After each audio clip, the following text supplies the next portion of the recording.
ঘূর্ণিঝড় মোখা ভোলা থেকে কক্সবাজার জেলার মধ্যবর্তী স্থান দিয়ে উপকূলে আঘাত হানার আশঙ্কা সর্বোচ্চ। এই তথ্য জানিয়েছেন আবহাওয়া পূর্বাভাস মডেলগুলো থেকে প্রাপ্ত সর্বশেষ তথ্য বিশ্লেষণ করে কানাডার সাসকোসান বিশ্ববিদ্যালয়ের আবহাওয়া ও জলবায়ু বিষয়ক পিএইচডি গবেষক মোস্তফা কামাল পাশা। তো হ্যাঁ ভিউয়ার্স, আজকে আমার এই প্রতিবেদনে আপনাদের সামনে শেয়ার করব যেসব স্থান দিয়ে আঘাতের সংখ্যায় রয়েছে মোখা এবং বাংলাদেশের কোন কোন জেলার মধ্যে সেটা আঘাত জানবেন সেটারও বিস্তারিত তথ্য এখন আপনাদের সামনে শেয়ার করব। তো চলুন মূল প্রতিবেদনে চলে যাওয়া যাক।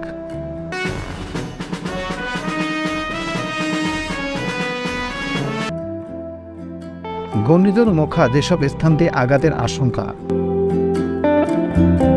9 মে বিকেলে ফেসবুক পোস্টে তিনি জানান, মোখার কেন্দ্রীয় অগ্রভাগ উপকূলে আঘাত শুরু করার সম্ভাবনা সময় 14 মে দুপুর পর থেকে রাত পর্যন্ত। ঘূর্ণিঝড়ের কেন্দ্র উপকূল অতিক্রম করার সম্ভাব্য সময় 14 মে দিবাগত রাত 12টা থেকে ভোর 6টা পর্যন্ত। ঘূর্ণিঝড় মোখার পেছনে অর্ধেক অংশ উপকূলে অতিক্রম করার সম্ভাব্য সময় 15 মে ভোর থেকে বিকেল পর্যন্ত।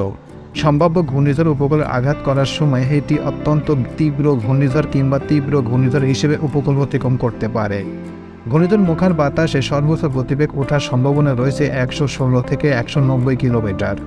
এই উপকূলে আঘাত হানার সময় বাতাসের সর্বোচ্চ গতিবেগ ওঠার সম্ভাবনা রয়েছে 130 থেকে 170 কিলোমিটার। চট্টগ্রাম ও বরিশাল বিভাগের উপকূলীয় জেলাগুলোর 7 থেকে 10 ফুট উচ্চতার জলসেচের পানি প্লাবিত হওয়ার প্রবল সম্ভাবনা রয়েছে।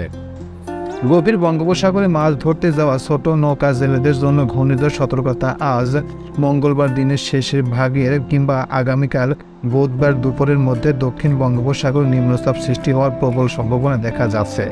নিম্নচাপটি 10 মে দিনের কোনো এক সময় পূর্ণাঙ্গ ঘূর্ণিঝড়ে পরিণত হওয়ার সম্ভাবনা বেশি।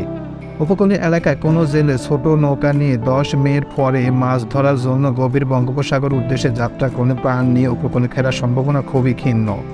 ভারতীয় আবহাওয়া অধিদপ্তর ইতিমধ্যে আন্দামান এবং নিকোবর দ্বীপের চারপাশে জেলেদের মাছ ধরা চলাচল না করার জন্য সতর্কতা জারি করেছেন।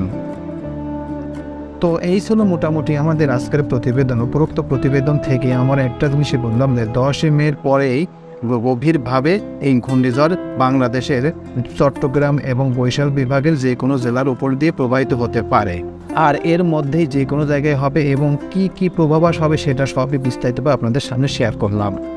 প্রিয় ভিউয়ার্স, আমার এই তথ্য এবং ভিডিওটি যদি আপনাদের কাছে একটুখানি ভালো লেগে থাকে তাহলে অবশ্যই লাইক, কমেন্ট, শেয়ার করবেন এই ভিডিওটি।